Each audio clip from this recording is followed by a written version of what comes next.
Hi, everybody. You're listening to Radio Cherry Bombe, and I'm your host, Kerry Diamond, coming to you from New York City. We are officially kicking off Jubilee in July. What's that? It's a celebration of Jubilee, our amazing annual conference that was held this past April at the Glass House in New York City. Over 1,000 people attended, and our speakers included some of the most inspiring women I know. Today, and over the next few weeks, you are going to get to hear from them. Whether you were there and want to hear everything again, or you couldn't join us this year because tickets were sold out, whatever reason, you get to listen to all the wisdom that was shared on the stage. Today, we're sharing my keynote conversation with Rita Sodi and Jody Williams, two of the most impressive women in the world of restaurants and hospitality. It's a great chat, if I say so myself. Rita and Jody are two of my favorite folks to talk to. I've learned so much from them over the years. Introducing Rita and Jody is Deanna Ting of Resy. Thank you to our Jubilee partners, Resy, American Express, San Pellegrino, Ghirardelli, California Prunes, Square, and Veuve Clicquot. And thank you to everyone else who made the day so special, including our amazing volunteers.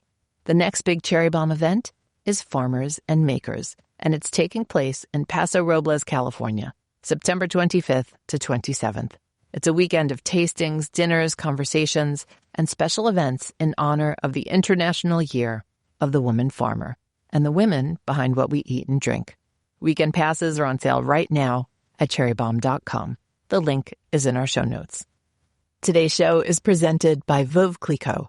This summer, Veuve Clicquot brings its Chasing the Sun spirit to the garden at the Standard East Village, reimagined by British-Nigerian artist and architect of joy, Yinka Alori, into a sun-drenched terrace. It's a celebration of the brightest season of the year, bringing together joy, open air, and, of course, champagne. Sit outside under the summer sky or the garden's canopy of trees and order a glass of Veuve Clicquot champagne, then share seasonal dishes like the yellow tomato salad, prosciutto and melon, or grilled peaches with mascarpone, honey, and cracked pepper. And then there's the double standard, a 2-patty cheeseburger that pairs perfectly with a glass of champagne for those of you who love a burger with your bubbles.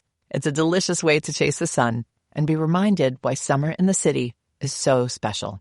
I visited the Chasing the Sun pop-up at the Standard the other week and was so fortunate to meet Yinka, who is such a gifted artist and optimist. I'll be sharing my interview with him very soon. You can experience the takeover of the garden now through August 9th. Stop by the Standard East Village or book via Resy. Not in New York? Veuve Clicquot has also launched its limited edition Chasing the Sun collection with Yinka, featuring items like the bright yellow sunholder champagne bucket, crafted from upcycled materials, and innovative 3D knitting technology. Very cool, literally. It's the perfect hostess gift for the champagne lover in your life. To learn more, visit VeuveClicquot.com to purchase and to discover more places to enjoy Veuve Clicquot this season. Today's show is also presented by Airbnb Experiences. If you think Airbnb is just for finding a place to stay, think again. Airbnb Experiences are activities hosted by locals, chefs, winemakers, farmers, foragers, home cooks, creators, and other passionate experts who invite you into their world. The difference between a typical tour and an Airbnb experience? The person behind it. You're not just doing something, you're learning from someone. And if you're a food lover, there's a whole universe to explore. Visit a private oyster farm and take a shucking class in Portland, Maine. Learn how to make baguettes, croissants, and macaroons from the best in Paris, France. And attend a secret supper club right here in New York. These are the moments that stick with you. The meal you help make with your friends, the special ingredients you found at a farmer's market, or discovering the secret cafes, coffee shops, and wine bars that only a local would know. And here's the best part. You don't have to be traveling. Airbnb Experiences are available in cities around the world, including your own. So whether you're planning a trip, looking for something fun to do this weekend, or searching for the perfect gift for the food lover in your life, there's an experience waiting for all of you. Visit Airbnb Experiences and start exploring more things to do that stay with you. The link is in our show notes. Hi, everyone. My name is Deanna Ting, and I am with Resy's editorial team, where I serve as a managing editor. Just on behalf of everyone at Resy, there are quite a few of us here, I just cannot emphasize enough how thrilled we are to be sponsoring this year's Jubilee and to be here with you. It's been an amazing day, and it's about to get even better. At Resy, my team and I tell stories about restaurants across the country, including many of your favorites. No doubt, many of your personal hit lists feature the acclaimed restaurants founded by our next two speakers, Rita Sodi and Jody Williams.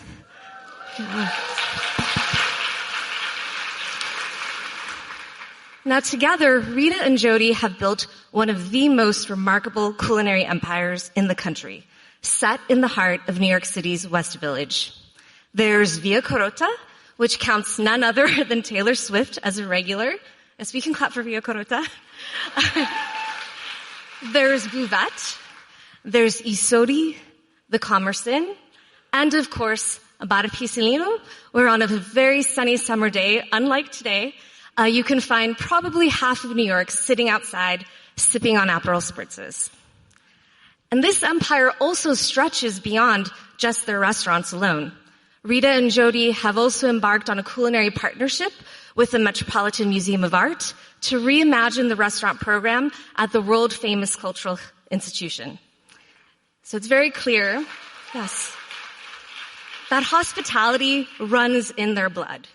Rita and Jody love taking care of people.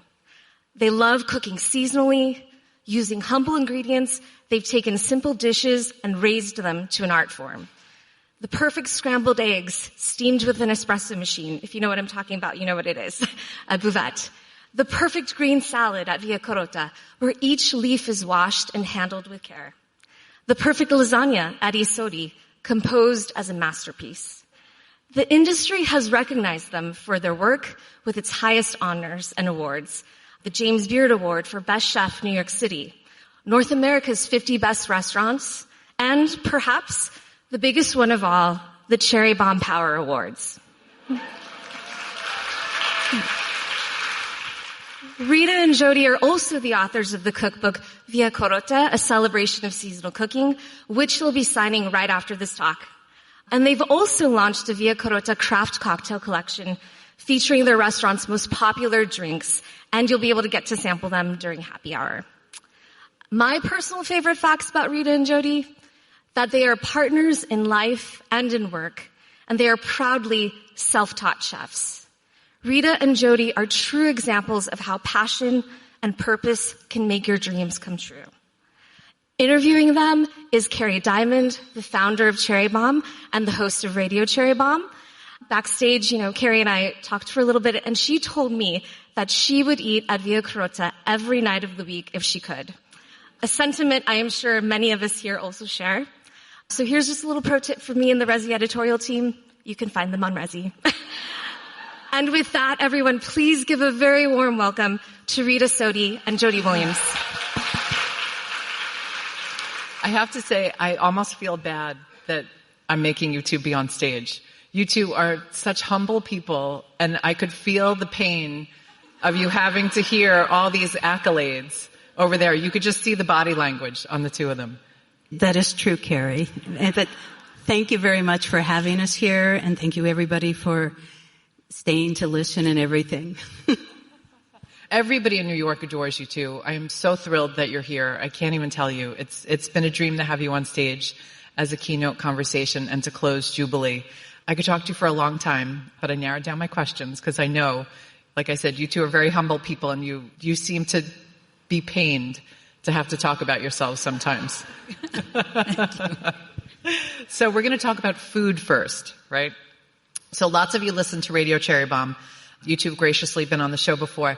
And one of the funny things about the show is sometimes we'll get up to like the 50-minute mark, and I will realize I didn't ask a single question about food. So we're going to start with food this time, since we have you two up here. Okay, it's spring in New York, finally. I don't know, I haven't been outside all day. I don't know if it feels like spring or winter or fall or summer. Who knows these days? But I was curious, what spring produce do you look forward to the most? Fava beans. There you go, fava beans. It's the end of winter.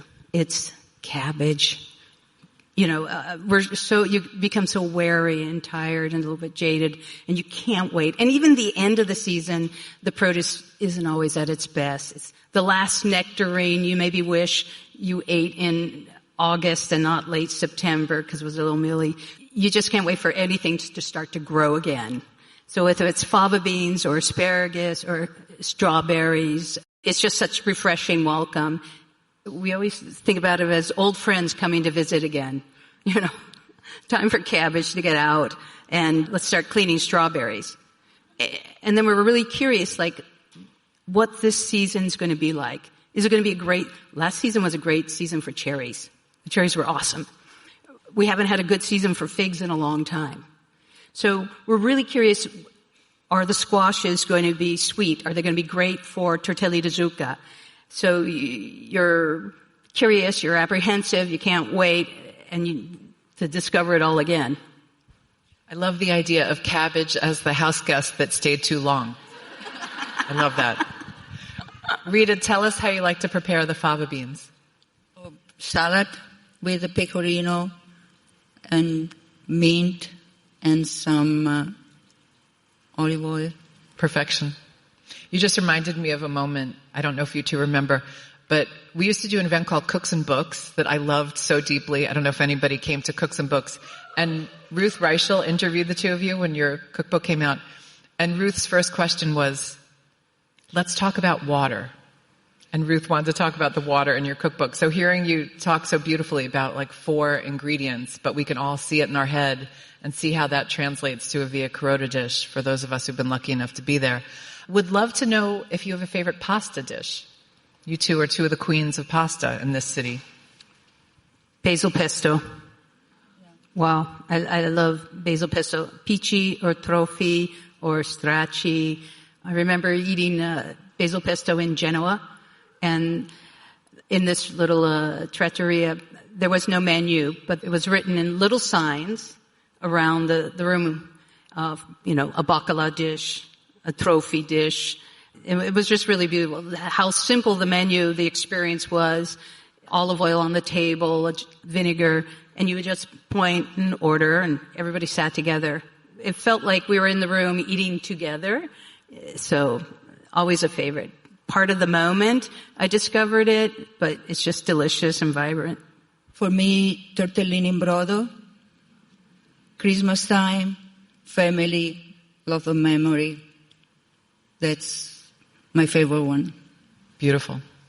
Who has a bigger sweet tooth, Rita or Jody? I have sweet tooth for her and me. I will probably get out of this chair and leave a potato chip or a piece of candy behind. So you don't have a sweet tooth? No, not too much. No. Okay. And what's your favorite dessert? It's not Italian. Tarte tartane. But curious, ice cream's gelato. All of it is welcome. But a decadent chocolate cake. I love the chocolate cake at Commerce Inn. And anything with fruit, roasted peaches and amaretto. I could be happy with a bowl of cherries on ice. I love listening to the audience. Every time you hear a food description, you're all like, oh, ooh. It's very cute. Okay. One of the dishes you're most celebrated for is Via Carota's simple green salad with vinaigrette. Applause. Applaud the salad. Absolutely. And it just strikes me every time somebody writes about it, every time somebody talks about it, because, there's so many things that are celebrated in the food world, dishes that are layer upon layer upon layer, and this is the opposite. It is stripped down. It is beautiful. What is the secret to that salad, and why do you think it just excites people to no end? The secret is the salad. It's fresh. It's just being clean. It's crunchy. It's everything. I think a secret, now it's not a secret, right? We'll talk about it. And the recipe is in the cookbook. When we're cooking or when we're designing a room or a restaurant, we're going to edit. And we're going to keep taking away until you can't take away anymore. And what's left is going to be really strong and purposeful and On a plate or in a bowl, really delicious. In a room, it's going to leave space for you to think and things to work together. So that salad is a great example of caring for greens, triple wash, dry, sorting, balancing a vinaigrette so that the acidity doesn't overwhelm and you're not forced to like squint your eyes and, just editing it so that it's just those things, what it should be. Green salad. But it has to be delicious, and craveable and all that stuff. I learned an amazing tip from you with the vinaigrette. You rinse the shallots, right? In the vinaigrette? Am I making that up? You looked at me like, did I make that up? No, you didn't make that up. I mean, yeah, I should. I probably do. Do I do it all the time? Am I in a hurry? I'm that kind of cook. Rita's the kind of cook that is precision, consistency, rules, weighing it, 4-hour covered meat sauce. Don't take that cover off. Right? And I'm like, hurry it up. So she's a better chef, but yeah. How do you balance that in the kitchen then when you have such different styles? Oh, I teach everybody what they have to do and why. The important thing is why you're doing this, right? Consistency. Every time you go to eat something, it has to be the same thing, right? We hope. One of the things I love about the two of you, and that gives me so much hope for so many things, is that you are self-taught chefs. That is so remarkable that you've achieved as much as you have, because there's so much pressure, I think, on people to go to culinary school, to do the things to get where they want to be. Jody, I'm curious, when did you know you wanted to be a chef, and how did you go about educating yourself?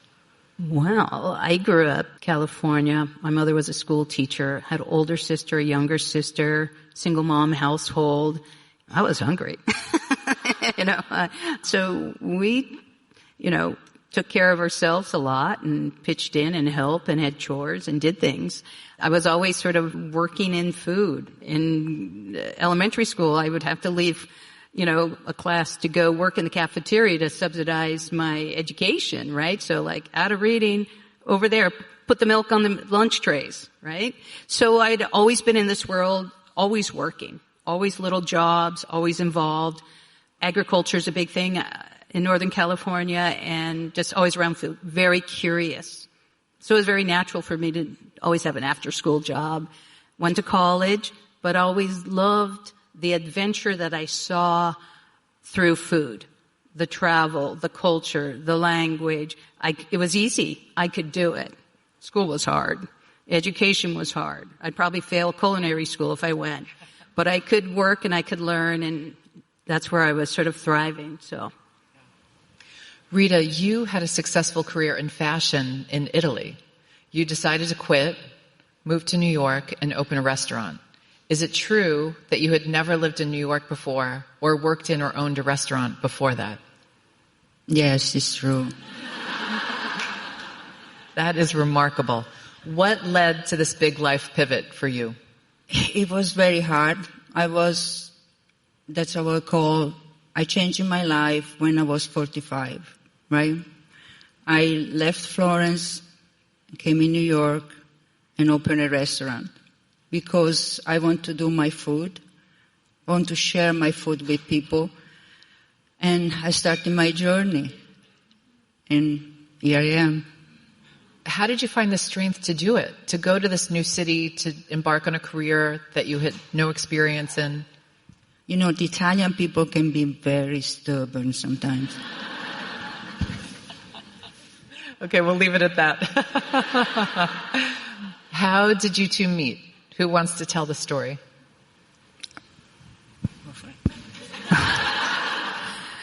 That's how we cook. I had two groups of friends. You got to go to this restaurant. There's this really great Italian restaurant in the village. You got to go around the corner. And I had other friends that you've got to meet this woman. I got to meet this woman. And I'm like, okay. Months. I don't have time. I show up at this cool restaurant. I don't know how to open the front door of Via Sodi, which is a sliding door. I'm there. They're closed. I'm never going to get in this place, whatever. Really beautiful, sublime. And eventually I do get in. I sit down at the bar and I look at this menu and it's 10 dishes. 3 of them are asparagus. The lights are bright. There's no music playing. The energy, I know, I worked in Italy 5 years. I never came back to the States. I left New York when I was a line cook, moved to Reggio Emilia and Rome. And I knew what this was. This was the purest expression of Italian cooking restaurant that I ever saw in New York. It wasn't dumbed down. It wasn't playing to this or this. I said, oh my God. And I had all 3 asparagus dishes and wine and everything. And I realized, oh, that's the woman everybody keeps saying I should meet. So I eventually introduced myself and, we began our relationship. And that was 17, 18 years ago. Right? 18 years ago.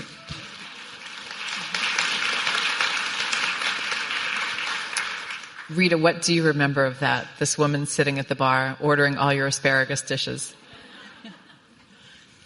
I didn't know what it was, but I know she loves my food because she was eating everything. So that's true. I would get anybody. I'd say, "You're going to dinner with Sodi with me tonight." Yeah, we're going back. I said, "I'll tell you why." You didn't think she was a spy from another restaurant? No. Absolutely no. All right. I love that story. Last fall, the Metropolitan Museum of Art announced a culinary partnership with the two of you to shape a culinary vision that both reinvigorates existing offerings and develops new dining concepts, which will begin to emerge in 2027. I mean, let's just give them a round of applause for that. I mean, when I read that, I was filled with so much pride, and so much excitement because just for what this represents for you two and for New York and for women in food, it's really remarkable. And I'm curious, how did it feel to have a world-class institution like the Met reach out to you? Well, really remarkable. An absolute honor to work with an institution, the Metropolitan Museum of Art. Overwhelming, but sitting down and talking with the leadership and understanding what the mission of the museum is, and in New York, what it means to us as New Yorkers and the world and everything, just a real project for passion. And yeah, we'll let the Met speak more about the Met, but absolute honor. We hope we do justice, and pretty incredible. Rita, did you ever imagine your food would be in a museum? Absolutely not. And also, I thought, no, maybe they must be people. They're not talking to us. They think somebody else. Yeah, I think she said, "Are you sure?" I'm not sure if you're allowed to talk about any of this, but how do you even approach a project of this magnitude? Well, like any project, just in short, we want to make sure that we're all aligned on the mission ahead. What these restaurants are meant to fulfill, what they need to do, and then begin setting out to accomplish that and leave room for inspiration.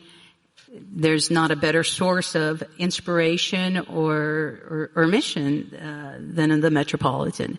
And knowing the decisions that they make around the food and what they're doing, I'm sure it's going to be very challenging and everything, but I think we'll be okay. I'm very excited, and I'm sure every single person in this room is as well. Another new project is the Via Carota Craft Cocktails, which will be served during happy hour. So curious how this came about. Well, CPG is a new space for you. Yeah, CPG is a word. That's a new word. Yeah, we're still learning that. Hi, we're in hospitality and consumer goods. But self-taught, Let's learn something new. Curious what we could do around the heart and soul of what we do, which is food and restaurants, food and beverage. We know that food and beverage has the power to change lives. Look at this. Look at all of you. Look what it's done for us. Look how it brings people across the table together. Absolutely a powerful, potent thing. What else could we do adjacent? What is the heart and soul? Our restaurants, our desire, our passion to cook. And we decided, let's focus on drinking. When we did Bar Pisellino, we were curious about mixology, and we wanted to learn to be better bartenders and have better bars in our places. And we had a great moment of learning all these things. And so it came out in that vein. Let's put our Negroni in a bottle. Let's do sparkling. Let's share that aperitif culture and see where we can go. Yeah, we were the first people in 2008 to have a menu of Negroni on, the New York Times talk about and everything. At that time, Negroni was not really a big thing, so, or Aperol Spritz or anything like that. Yeah. Thank you for kicking off that trend. Rita, how does it feel to be a startup founder?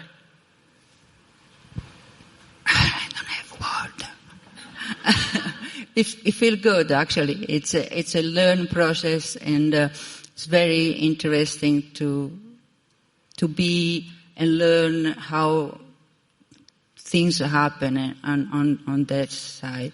Yeah, it's inspiring. Yeah. I'd love to know who some of your culinary heroes are. I have a restaurant, not a person. There is this little restaurant in the center of Florence. A family restaurant. It's been there for generations. I knew the father. Now the son is running. Kitchen with the fire kitchen with the fan. Make sure that the fire stay on all the time. Same people, same cook for generation. Simple food, good ingredients. That's is my inspiration. What make me come here in New York, beside my mother, of course. Wow, this is to narrow it to one person would be really, really hard. I've learned everything I do. I learned from somebody, or I saw somebody doing something. So that's a big world of people.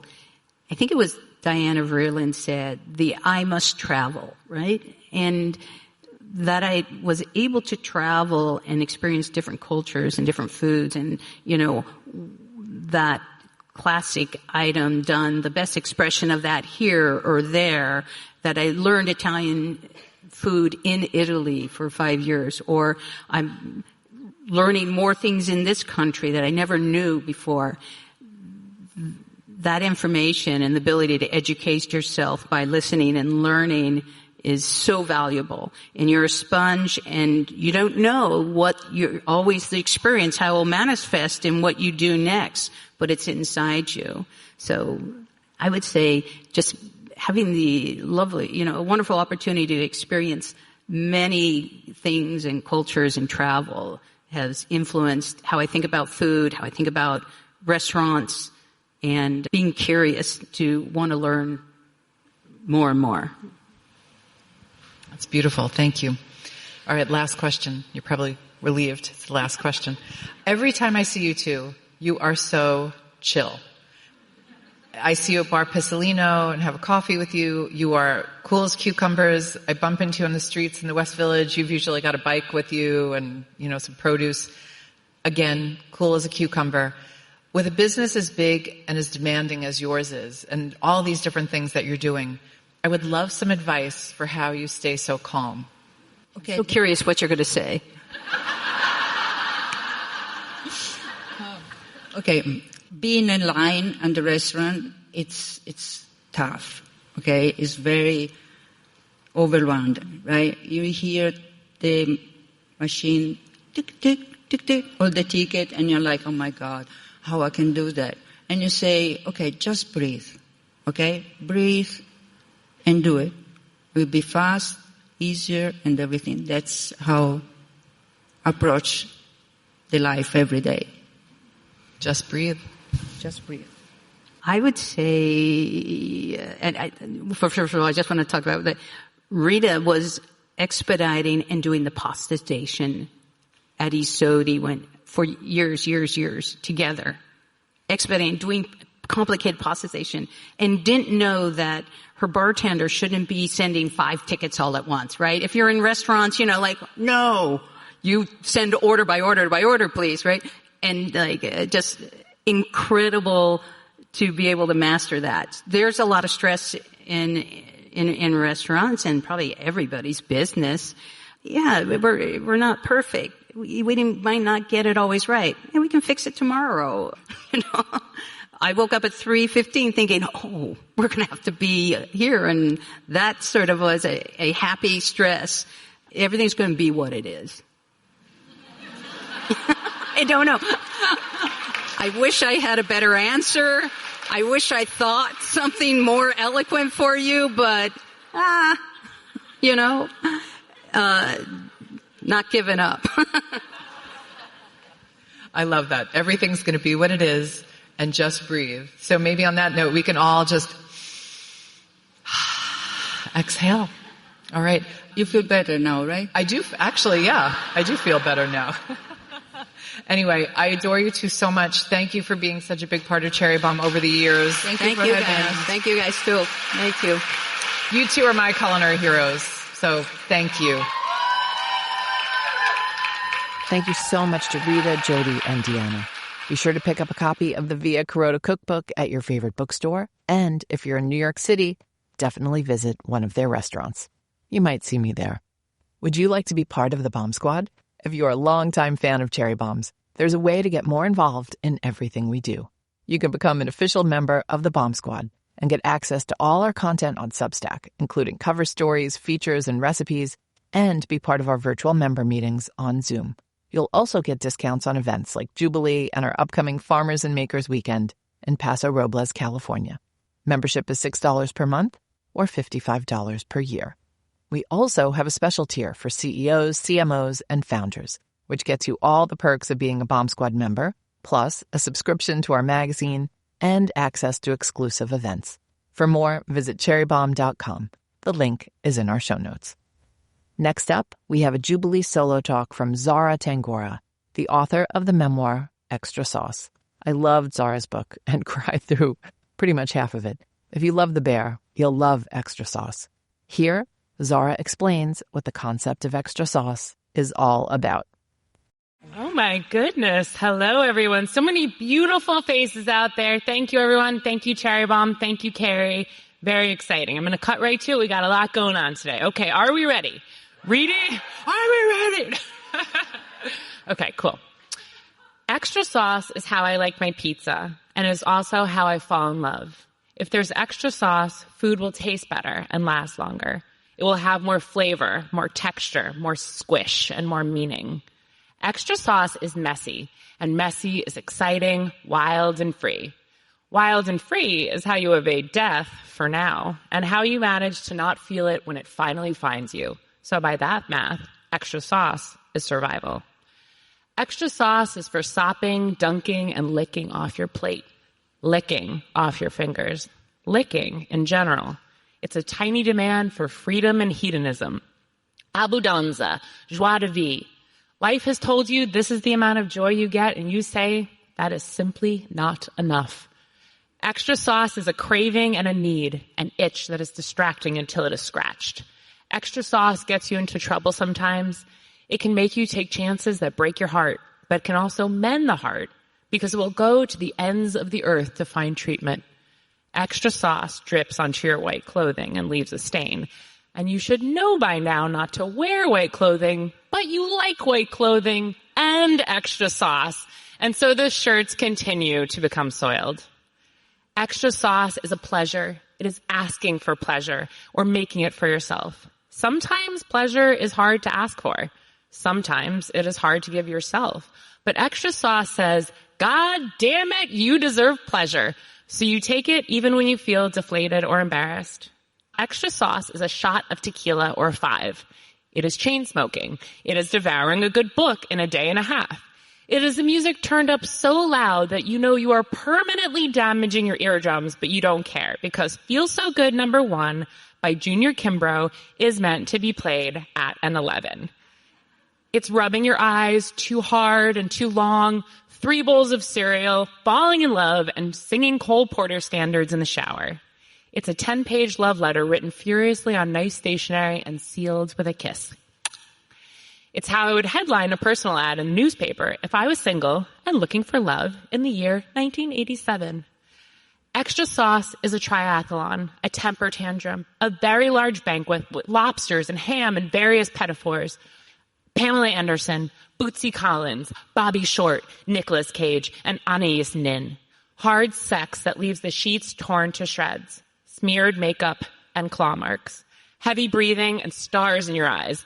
It's fucking instead of making love. Sorry, Mom. My mom's right there. Just kidding, Mom. Extra sauce is a meltdown that you didn't want to happen, but you just couldn't stop. It's sucking giant shrimp heads dry and drinking wine from the bottle and doing karaoke. A chip buffet. Anthony Bourdain. Liza. Divine. Jumping in the ocean at Robert Moses every New Year's Day. Extra sauce is taking big swings and being swung at in return. Vim and vigor. Piss and vinegar. Passion, zeal, rapture, and perhaps a concussion. My entire existence has been extra sauce. Make it better. Make it hurt less. Make the bitterness indetectable beneath a thick coating of fervent delight. Become feral and tameless to eclipse the fear and shame. Extra sauce can mask even the driest, most bland chicken cutlet. Don't be a bland chicken cutlet was the subtext of all my mother's suggestions to live with reckless abandon. Mom, maybe I wanted to be a bland chicken cutlet, and maybe as a child, I needed to be one. Instead of going against every grain that suggested I just fit in. I do want extra sauce on everything, all the time, always. But I've learned that what you want and what you need are often different entities. I want the moon. I need the earth. I want Kevin Costner in Bull Durham. I need Kevin Costner in The Bodyguard. Right? I mean, come on. I'm scared of ordinary, but I am practicing becoming friendly with it. Because ordinary can be stable. Hop in the canoe instead of the speedboat. I will learn to drink a cocktail in more than 2 sips and take 5 seconds before I react to something unfavorable. And I will also try to eat slower because it's ideal for digestion. But when I do, it will always be with extra sauce. Thank you, guys. Thank you so much. How fun! How fun! Thank you. Have a great day. Thank you so much to Zahra. Be sure to pick up a copy of Extra Sauce at a bookstore near you. That's it for today's show. Thank you for listening, and be sure to check out our Instagram for more Jubilee in July. We've got videos, photos, and lots more. Our theme song is by the band Tra La La. Our producers are Catherine Baker and Jenna Sadu. Our executive assistant is Bridget Pittman, and our head of partnerships is Rachel Close. Special thanks to Good Studio in Brooklyn. Thanks for listening, everybody. You're the bomb.